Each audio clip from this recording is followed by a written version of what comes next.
B news వాస్తవాల ప్రతిబింబం. Welcome to B news. దళిత గ్రామాల్లో సమస్యల పరిష్కారం కోసం ఆగస్టు 24 కాకినాడ కలెక్టరేట్ కు తరలి రావాలని ఆంధ్రప్రదేశ్ వ్యవసాయ కార్మిక సంఘం రాష్ట్ర కార్యదర్శి వి వెంకటేశ్వర్లు పిలుపునిచ్చారు. దళిత గ్రామాల్లో సమస్యల పరిష్కారం కోసం ఆగస్టు 24 కాకినాడ కలెక్టరేట్ కు తరలి రావాలని ఆంధ్రప్రదేశ్ వ్యవసాయ కార్మిక సంఘం రాష్ట్ర కార్యదర్శి వి వెంకటేశ్వర్లు పిలుపునిచ్చారు.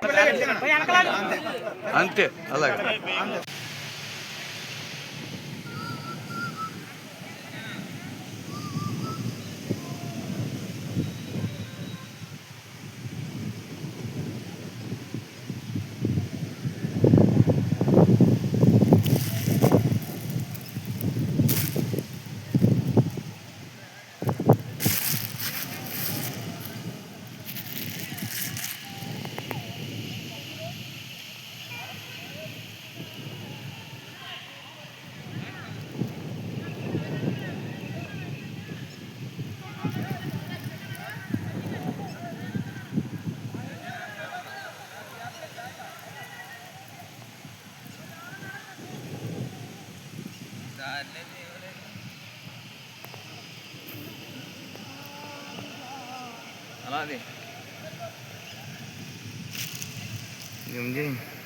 లైటింగ్ ఇదిరా అక్కడే లైటింగ్ ఎట్లా ఇలాగ ఆర్డర్ దుప్పు చేస్తాం. అది వ్యవసాయ కార్మిక సంఘం, వ్యవసాయ కార్మిక సంఘం, వ్యవసాయ కార్మిక సంఘం, వ్యవసాయ కార్మిక సంఘం 24న కలెక్టర్ ఆఫీస్ జరుగు ధర్నాలు, ఈ నెల 24న కలెక్టర్ ఆఫీస్ జరుగు ధర్నాలు. జిల్లా తాళ్లరేవు మండలంలో పోలేకూరని పంచాయతీ పరిధిలో దళితపేటకి అంటే తూర్పుపేట అని దళితపేటకి శ్మశానం 60 సెంట్ల స్థలం ఉన్నా ఆ శ్మశానానికి పోకుండా పెత్తందారులు భూస్వాములంతా అడ్డం వేసి ఆ భూమిని కూడా శ్మశానాన్ని కూడా కబ్జా చేయడానికి అత్యంత దుర్మార్గంగా ఈ గ్రామంలో ప్రవర్తిస్తున్నారు. ఈ విషయం పైన కలెక్టర్ గారికి, ఎమ్మెల్యేలకు, మంత్రులకి ఎవరికి చెప్పినా 20 సంవత్సరాలుగా కనీసం పరిష్కరించే పరిస్థితి లేదు. ఎవరైనా చనిపోతే అక్కడికి తీసుకెళ్ళాలంటే ఓడలో తీసుకెళ్ళాలి లేదా ఈదుతూ తీసుకెళ్ళాలి. ఇంత దుర్మార్గమైన పరిస్థితి ఎక్కడ ఉండదు. అదేవిధంగా ఈ గ్రామంలో ఏనాడో బ్రిటిష్ గవర్నమెంట్ ఉన్నప్పుడున్నటువంటి భూమి దాదాపు 10 రకాల సర్వే నంబర్లు కలిగినటువంటి 84 ఎకరాల భూమి ప్రభుత్వ భూమి అయితే ఆ భూమిని 10 మంది పెత్తందారులు కబ్జా చేసి దాదాపు 250 దళిత బీసీ కుటుంబాలకి తీవ్రమైన ద్రోహం చేశారు. ఈ భూమి కావాలని 20 సంవత్సరాలుగా పేదల ఆ భూమి సాగు కోసం పోరాడుతుంటే కేసులు పెట్టి 20 మందిని దుర్మార్గంగా జైలుకి పంపించిన పరిస్థితి ప్రభుత్వాలు ఉన్నాయి. గత తెలుగుదేశం ప్రభుత్వం అధికారంలో ఉన్నప్పుడు మీకు ఈ భూమి పంపిణీ చేస్తామని చెప్పారు. వైసీపీ ప్రభుత్వం అధికారులకు వచ్చినప్పుడు ఇది మీ భూమి మీకు ఇస్తామని చెప్పారు. మరి ఇప్పుడు తెలుగుదేశం గవర్నమెంట్ వచ్చింది, ఈ భూమి ఇస్తామని ఈ రోజు కూడా మాట్లాడట్లేదు. పోగా ఈ తెలుగుదేశం గవర్నమెంట్ వచ్చిన తర్వాత ఈ భూమి కోట్లలో విలువ చేసినటువంటి ఈ భూమిని రియల్ ఎస్టేట్ వేసి ₹1,00,00,000 దండుకోవడానికి తీవ్రంగా ప్రయత్నం చేస్తున్నారు. వ్యవసాయ కార్మిక సంఘం ఎర్ర జెండా దీని మీద సీరియస్గా పోరాటం చేయడం వల్ల కార్పొరేట్లని భూస్వాములు అడ్డుకోవడానికి కొంత ప్రయత్నం జరిగింది. ఇప్పటికైనా ప్రభుత్వం దీని మీద చర్య తీసుకోవాలి. అందుకోసం ఈ భూ సమస్య పైన శ్మశానానికి దారి కావాలని సుప్రీంకోర్టు కూడా ఆదేశాలు ఉన్నాయి. శ్మశానానికి, స్కూళ్ళకి, ఇళ్లకి, నివాస ప్రాంతాలకి అడ్డుకోవడానికి వీల్లేదని సుప్రీంకోర్టు అంత స్పష్టంగా ఇచ్చినా కలెక్టర్కి తెలిసినా మరి కలెక్టర్ గారు ఎందుకు ఊరుకుంటున్నా అర్థం కావట్లేదు. అందుకోసం రేపు 24వ తేదీన రాష్ట్ర వ్యాప్తంగా ఇలాంటి సమస్యలపైన 2400 గ్రామాల్లో ఇలాంటి పరిస్థితి ఉంది. మంచినీళ్ళు, సాగు భూముల కబ్జాలు, దళిత భూముల కబ్జాలు, వీటన్నిటి మీద రేపు 24వ తేదీన అన్ని కలెక్టర్ కార్యాలయాల ముందు పెద్ద ఎత్తున ధర్నా చేస్తున్నాం. అందులో భాగంగానే కాకినాడలో కూడా ఈ ధర్నా ఉంది. ఈ ధర్నాకు ఈ గ్రామీణ పేదలంతా పెద్ద ఎత్తున పాల్గొని శ్మశానము, భూ సమస్య, రోడ్లు, మంచినీళ్ళు వీటి పరిష్కారం కోసం ప్రజలు పెద్ద ఎత్తున పోరాటానికి ముందు రావాలని ఆంధ్రప్రదేశ్ వ్యవసాయ కార్మిక సంఘం తరఫున విజ్ఞప్తి చేస్తుంది. భూమిని ఆన్లైన్ లో మార్చుకున్నారని, మంత్రి పేరున బదిలీ చేయించుకున్నారని అసత్య ప్రచారం చేస్తున్నట్లు ఫిర్యాదులో పేర్కొన్నారు. ఈ ప్రచారం పార్టీ కార్యకర్తల మనోభావాలు దెబ్బతీసేలా ఉందని పోలీసులు తెలిపారు. సదరు ఏలూరి రంగాబాబు గతంలో పలువురు ప్రజా నాయకులు బెదిరించి భూమిని ఆన్లైన్ లో మార్చుకున్నారని, మంత్రి పేరున బదిలీ చేయించుకున్నారని అసత్య ప్రచారం చేస్తున్నట్లు ఫిర్యాదులో పేర్కొన్నారు. ఈ ప్రచారం పార్టీ కార్యకర్తల మనోభావాలు దెబ్బతీసేలా ఉందని పోలీసులు తెలిపారు. సదరు ఏలూరి రంగాబాబు గతంలో పలువురు ప్రజా నాయకులు బెదిరించి వారిపై సోషల్ మీడియాలో తప్పుడు ప్రచారం చేసేవాడని పోలీసులు పేర్కొన్నారు. అవగాహన లేకుండా అసభ్యకరమైన భాషను ఉపయోగిస్తూ తరచుగా వీడియోలు రూపొందించి వాటిని వైరల్ చేస్తూ మంత్రి మరియు ఆయన అనుచరులు మనోభావాలు దెబ్బతీసే ప్రయత్నం చేస్తున్నట్లు తెలిపారు. మంత్రితో పాటు ఇతర ప్రజాప్రతినిధులు, ఎమ్మెల్యేలు, అధికారులు లక్ష్యంగా చేసుకుని ఒక పథకం ప్రకారం సోషల్ మీడియాను వేదికగా చేసుకుని దూషణలకు పాల్పడుతూ వారిని మానసికంగా వేధిస్తూ నిరాధార ఆరోపణలు చేస్తున్నట్లు పోలీసులు పేర్కొన్నారు. ప్రజల్లో ఆయా ప్రజాప్రతినిధుల పట్ల తప్పుడు అభిప్రాయాలు కలిగేలా అబద్ధపు సమాచారాన్ని ప్రచారం చేస్తున్నారని, ప్రజల మధ్య అశాంతిని రేకెత్తించే విధంగా పోస్టులు, వీడియోలు ప్రచారం చేస్తూ ప్రజాశాంతికి భంగం కలిగించేలా వ్యవహరిస్తున్నట్లు పోలీసులు తెలిపారు. చట్టం పట్ల గౌరవం లేకుండా చట్ట పరిధిని అతిక్రమిస్తూ ప్రజల్లో అభద్రతా భావం కలిగించే విధంగా తప్పుడు వార్తలను సృష్టించి ఉద్దేశపూర్వకంగా ప్రచారం చేస్తున్నట్లు పేర్కొన్నారు. ఇతరులపై గతంలో కూడా ఇటువంటి చర్యలకు సంబంధించి వివిధ పోలీస్ స్టేషన్లో కేసులు నమోదై ఉన్నప్పటికీ ఇటువంటి చర్యలను ఆపకుండా కొనసాగిస్తున్నట్లు పోలీసుల ప్రకటనలో పేర్కొన్నారు. అనేక ఆరోపణలు ఆయన మీద చేయడం, నిరాధారమైన ఆరోపణలు చేయడం, అట్లాగే మంత్రి గారు ఆయన్ని బెదిరించినట్టుగా లేనిపోని అవాస్తవాలన్నీ ఆయన ఒక వీడియో రికార్డ్ చేసి ఆ వీడియోని సోషల్ మీడియా వేదికగా సర్క్యులేట్ చేసి వైరల్ చేయడం జరిగింది. ఈ కేసులో ఈ దర్యాప్తులో భాగంగా విచారిస్తే ఈయన చేసిన ఆరోపణలన్నీ కూడా అవాస్తవాలని తేలింది. అలాగే ఈ కేసులో మంత్రి గారు ఎప్పుడూ కూడా ఇతన్ని బెదిరించడం కానీ అతను ఆరోపించిన ఆరోపణలు ఏవి కూడా చేసినట్టుగా మనకి ఆధారాలు దొరకలేదు. అలాగే ఇతనికి ఈ ఏలూరు రంగబాబు అనే అతను గతంలో కూడా కొంతమంది ప్రజాప్రతినిధుల్ని అలాగే అధికారుల్ని ఇదే తీరుగా ఆరోపణలు చేసి బెదిరించడం, బ్లాక్మెయిల్ చేయడం, అతనికి సంబంధించిన సివిల్ వివాదాలు పరిష్కరించమని చెప్పి అతను దాన్ని ఉపయోగించుకోవడం జరిగింది. కాబట్టి ఇతని మీద నిన్న భీమవరం 1 టౌన్ పోలీస్ స్టేషన్ వారు ఇతన్ని అరెస్ట్ చేసిన కోర్టులో ప్రవేశపెట్టిన తర్వాత తదుపరి మేము ఇతన్ని అదుపులోకి తీసుకుని ఈరోజు ఇతన్ని మన రామచంద్రపురం కోర్టులో ప్రవేశపెట్టడం జరుగుతుంది. ఈ పృథ్వీని మండలంలో కొంత భూమి ఉంది. ఆ భూమి అంతా కూడా వివాదాల్లో ఉంది. ఆ వివాదాలకు సంబంధించి అక్కడ సివిల్ కేసులు నడుస్తూ ఉన్నాయి.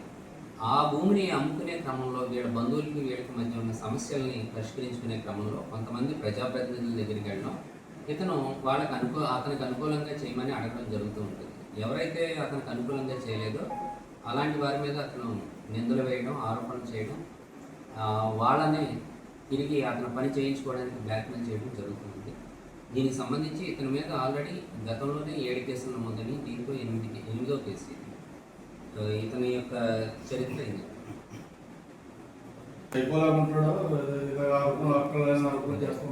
అదే ఇతనికి ఉన్న సమస్యలను పరిష్కరించుకునే క్రమంలో అధికారుల మీద, ఇలా ప్రజాప్రతినిధుల మీద నిందలు మోపడం, ఆరోపణలు చేయడం ఇతని యొక్క నేచర్.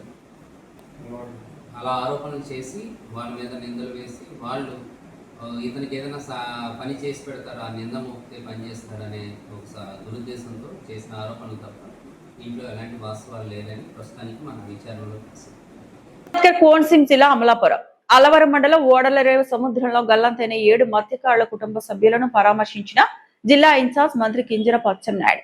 కోనసీమ జిల్లా అమలాపురం అలవరం మండలం ఓడలరేవు సముద్రంలో గల్లంతైన 7 మత్స్యకారుల కుటుంబ సభ్యులను పరామర్శించిన జిల్లా ఇన్ఛార్జ్ మంత్రి కింజరాపు అచ్చెన్నాయుడు ముఖ్యమంత్రి చంద్రబాబు నాయుడు, ఉప ముఖ్యమంత్రి పవన్ కళ్యాణ్ ఆదేశాలతో రక్షణ చర్యలు ముమ్మరం చేశారు.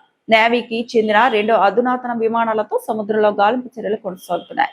కోస్ట్ గార్డుకు చెందిన 5 నౌకలు, నేవీకి చెందిన 2 నౌకలతో గాలింపు చేపట్టారు. పారాదీప్ కి 15 నాటికల్ మైళ్ళ దూరంలో ఒక బోట్ ను గుర్తించారు. ఆ బోటు గల్లంతైన వారి బోటు ఒకటేనా అని ప్రత్యేక బృందంతో నిర్ధారించాలి.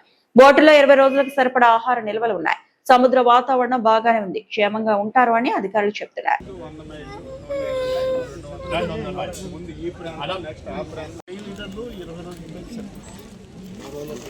ఎన్నో రోజు ఇది? 3వ తారీఖునే వెళ్ళారు సార్, లోపలికి 3కి వెళ్ళారు సార్. 3వ రోజుకి వెళ్ళారు. 4వ తారీఖుకి మీ అందరితో మాట్లాడారు. 3వ తారీఖు మాట్లాడారు.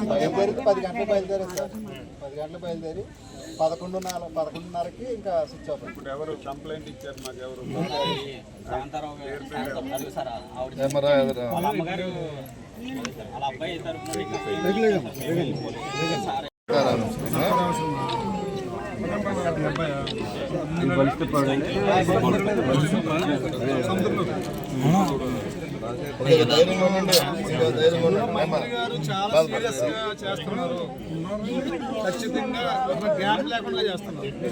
ఆలయ పునర్నిర్మాణానికి విరాళాలు. మురిమళ్ళ నిత్య కళ్యాణం పచ్చతోరణంగా విరాజిల్లుతున్న మురిమళ్ళ శ్రీ భద్రకాళి సమేత శ్రీ వీరేశ్వర స్వామి వారి ఆలయ పునర్నిర్మాణానికి దాతలు స్వచ్ఛందంగా ముందుకు వచ్చి విరాళాలు అందిస్తున్నారు. నిర్మాణ పనులు వేగవంతంగా సాగుతున్నాయి. గురువారం ఆలయ పునర్నిర్మాణానికి విరాళాలు. మురిమళ్ళ నిత్య కళ్యాణం పచ్చతోరణంగా విరాజిల్లుతున్న మురిమళ్ళ శ్రీ భద్రకాళి సమేత శ్రీ వీరేశ్వర స్వామి వారి ఆలయ పునర్నిర్మాణానికి దాతలు స్వచ్ఛందంగా ముందుకు వచ్చి విరాళాలు అందిస్తున్నారు. నిర్మాణ పనులు వేగవంతంగా సాగుతున్నాయి. గురువారం హైదరాబాద్ కు చెందిన పద్మజ శ్రీనివాస్ శివరాజు దంపతులు ₹1,00,000 హైదరాబాద్ కు చెందిన శ్రీకాంత్ చింతలపాటి లక్ష చొప్పున ఆలయ చైర్మన్ దాట్ల రామకృష్ణరాజుకు విరాళాలు అందజేశారు. ఈ సందర్భంగా దాతలకు ప్రత్యేక దర్శనం కల్పించి ఆలయ మర్యాదలతో శేషవస్త్రం స్వామివారి చిత్రపటం ప్రసాదం అందజేసి సత్కరించారు.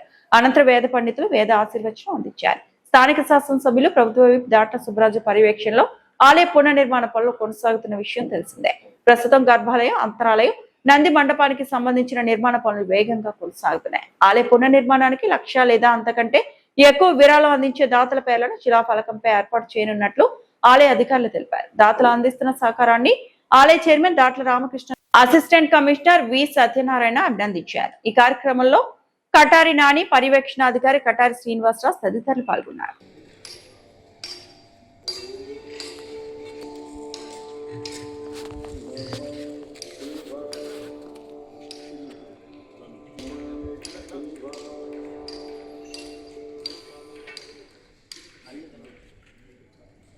अवादर्दमरुदान् विस्मत्रैर्मित्रावरुणासचेते सुमङ्गलीर्यं वधूरिमाकं तमेतमस्यतां सौभाग्यमये ब्रह्मज ब्रह्माज आयुकीर्तं प्रजां ददुः भागदेनैवैनं प्रणयति ब्राह्मणोषोद्धरेत् ब्राह्मणो वै सर्वा देवताः सर्वाभिरेवैनं देवतावृद्धरति यावतैर्वैर्देवतास्ताद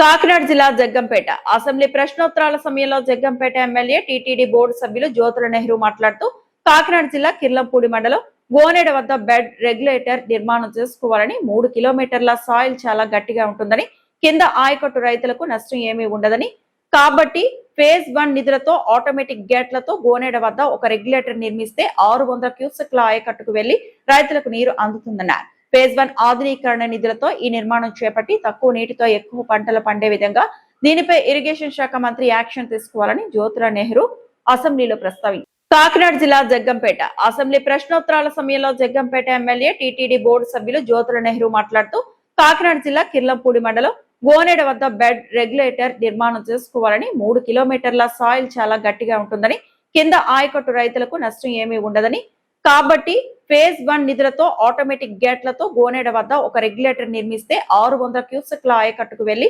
రైతులకు నీరు అందుతుందన్నారు. ఫేజ్ 1 ఆధునీకరణ నిధులతో ఈ నిర్మాణం చేపట్టి తక్కువ నీటితో ఎక్కువ పంటలు పండే విధంగా దీనిపై ఇరిగేషన్ శాఖ మంత్రి యాక్షన్ తీసుకోవాలని జ్యోతుల నెహ్రూ అసెంబ్లీలో ప్రస్తావించారు.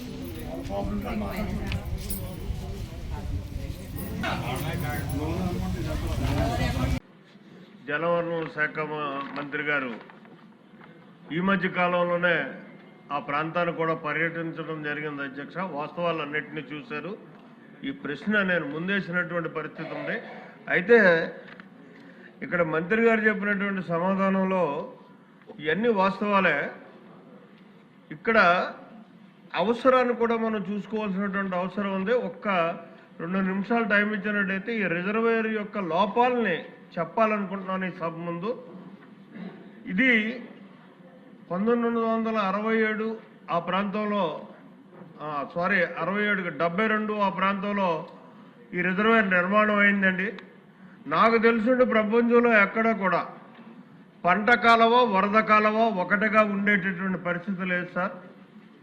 ఇది ఎందుకు ఏర్పడ్డదంటే ఆ రకంగా పూర్వం రిజర్వాయర్ లేనప్పుడు ఓపెన్ హెడ్ ఛానల్స్ ద్వారా తిమ్మాపురం బెడ్ రెగ్యులేటర్ అని చెప్పి బెడ్ రెగ్యులేటర్ని యూజ్ చేసుకుంటూ దాన్ని ఆధారం చేసుకుని ఆ రోజుల్లో 65,000 ఎకరాలకు నీరు ఇచ్చేవారు అధ్యక్ష, వంతుల వారి.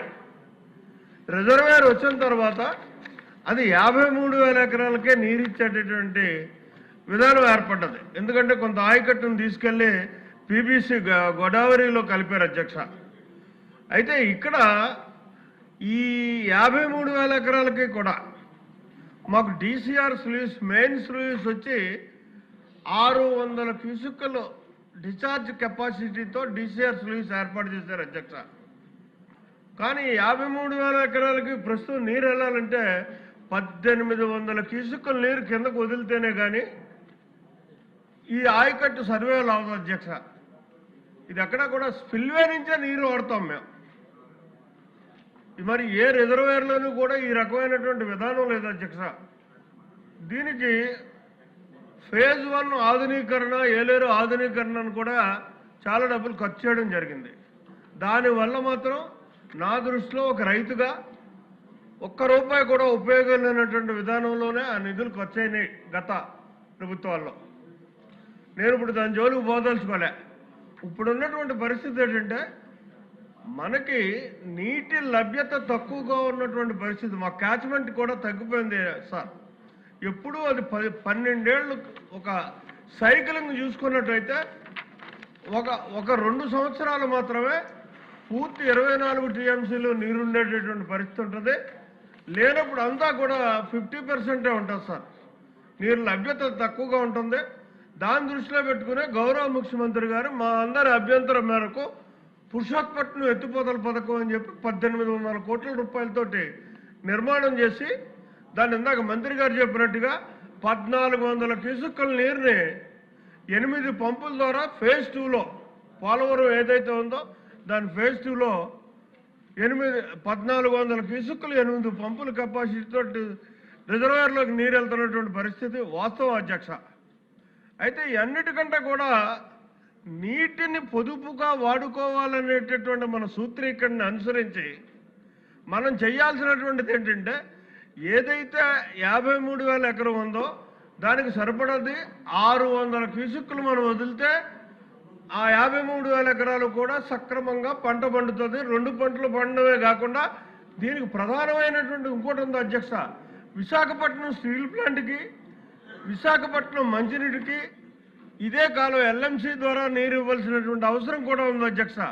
ఇవన్నిటినీ మీరు దృష్టిలో పెట్టుకున్నట్టయితే గౌరవ మంత్రి గారు నేను కోరేది ఏంటంటే ఈ సభ ద్వారా మాకు ఏదైతే 600 క్యూసెక్కుల నీటితోటే 53,000 ఎకరాలు సాగు అయ్యేటటువంటి విధానంలో మనం కాలువలను తయారు చేసుకోగలిగినట్టయితే తక్కువ నీటితోటి ఎక్కువ పంట పండించుకోవడానికి అవకాశం ఉంటుంది. మన అవసరాలు తీర్చుకోవడానికి అవకాశం ఉంటుంది. ఇటువంటి సంవత్సరాలు వచ్చినా సరే అక్కడ కొదవలేనటువంటి పరిస్థితి ఉంటుంది అధ్యక్ష. కాబట్టి దీన్ని నేనేమంటానంటే మాకు గోనేట దగ్గర ఒక బెడ్ రెగ్యులేటర్ ఏర్పాటు చేయగలిగినట్టయితే సాయిల్ అయితే పర్ఫెక్టెడ్ సాయిల్ అధ్యక్ష. దానికి 3 కిలోమీటర్ల పైనే తిమ్మాపురం బెడ్ రెగ్యులేటర్ అని ఎప్పుడో మామూలుగా సంస్థానాల టైంలో కట్టినటువంటి బెడ్ రెగ్యులేటర్ అధ్యక్ష. దాన్ని మళ్ళీ తర్వాత ఆధునీకరించారు. అయితే అక్కడ ఏవి మామూలుగా ఫౌండేషన్ లోపాలు ఏమీ లేవు, ఏ రకంగానే ఉండదు. చివరి ఇచ్చినటువంటి సమాధానం మాత్రం కరెక్ట్ కాదన్నది నా ఆలోచన. దాన్ని ఇచ్చేసుకుని అక్కడ మాకు గోనేడ ప్రాంతంలో కానీ ఒక బెడ్ రెగ్యులేటర్ ఏర్పాటు చేసి కింద ఆయకట్టు దెబ్బతినకుండా అది కూడా ఆటోమేటిక్ డోర్స్ తోటి షట్టర్స్ చేసి ఆటోమేటిక్ షట్టర్స్ తోటి ఇచ్చేసినట్టయితే సర్టెన్ లెవెల్ వచ్చిన తర్వాత ఆటోమేటిక్గా అయ్యే పడిపోయేటటువంటి పరిస్థితి ఉంటుంది. కింద ఆయకట్టుకు కూడా ఇబ్బంది లేనటువంటి పరిస్థితి ఉంటుంది అధ్యక్ష. ఒక బెడ్ రెగ్యులేటర్ని గోనేడ దగ్గర నిర్మాణం చేయగలిగితే బాగుంటుంది. దీనికి నిధులు కూడా నేను ఇందాక ఏదైతే ఫేజ్ 1 ఆధునీకరణ అన్నానో అందులో నిధులు కూడా మిగులున్నట్టుగా మరి నాకు తెలిసినటువంటి సమాచారం. ఆ నిధుల్ని దీనికి ఉపయోగించినట్టయితే ఆ బెడ్ రెగ్యులేటర్ కూడా పూర్తయ్యేటటువంటి పరిస్థితి ఉంటుంది అధ్యక్ష. దయించి మీ ద్వారా నేను మంత్రి గారిని కోరేది ఏంటంటే ప్రత్యేక శ్రద్ధ పెట్టి DCR స్లూయిస్ నుంచే నీరిచ్చి 600 క్యూసెక్కులతోటి మన పంట పండించుకునేటటువంటి నీటి పొదుపును అనుసరించాల్సిందిగా కోరుతూ సెలవు తీసుకుంటున్నాను అధ్యక్ష. ఈ వార్తలు ఇంతటితో సమాప్తం.